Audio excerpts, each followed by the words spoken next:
So guys, good morning no. For today's video, gagawa tayo ng feeds na may minced garlic. So bakit tayo naglalagay ng garlic sa ating pakain, sa ating mga ornamental fish no?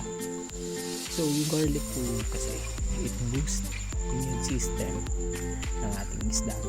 Di lang yun, nagdi-detox din, tsaka anti-parasitic.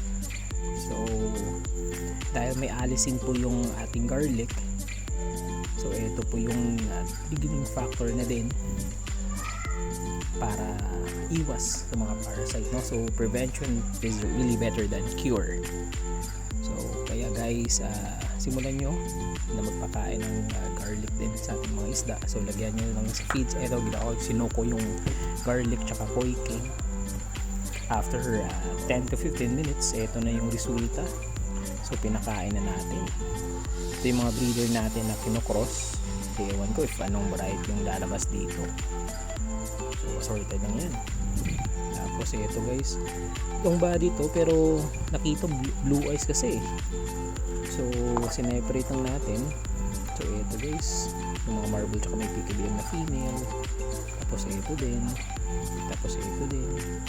Tapos ito, lagyan natin ng gold yung ating mga breeder na PKBM na mga blue eyes tsaka white eyes.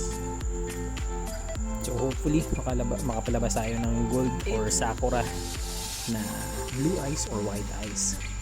Tsaka ibabalik natin sa parents, ganun, para maging stable. So ito pala guys, paki-comment naman if anong variety to, kasi hindi ako familiar nito eh. May mga dot sa katawan, tapos platinum yung base niya. Tapos ito guys, yung fry, almost 200 pieces na ito, assorted. Merong PKBM, merong mga gold, tsaka marble. Tapos ito guys, painin na natin ito. Ito yung mga breeder natin na kinuha kina Sir Jojo tsaka kay Sir Jerry. Alright, so yan. Ito guys, fried din to. Almost 50 pieces na rin yung natipon natin dito. So nakulate natin. Ang dami-dami na rin. So ito guys yung mga pinagrow out natin. Ayan guys, oh. Kitang-kita nyo, parang gustong-gusto nyo pakain. Ewan ko if anong lasa na ito. Pero para sa kanila, sarap siguro no? Kasi may garlic, medyo mainitin sa katawan. Tsaka okay yung pag-poop nila, diba? Kasi may detox eh. So eto guys, oh, a 3 weeks old fry. Meron din mga 1 week old tsaka 2 weeks old na mix dito, kasi before wala pa tayong lagayan, so dito na natin ilagay. So eto sila, o tingnan nyo.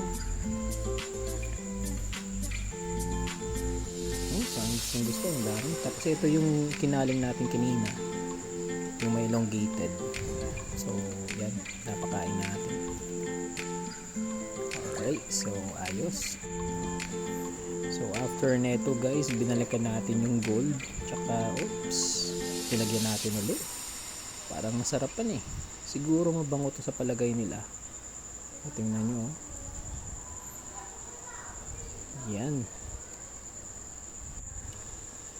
Yan, ang dami-dami rin na, no? So hopefully maging 500 pieces yung breeder natin per variety. Let's claim it, no? Samahan nyo ako sa ating journey.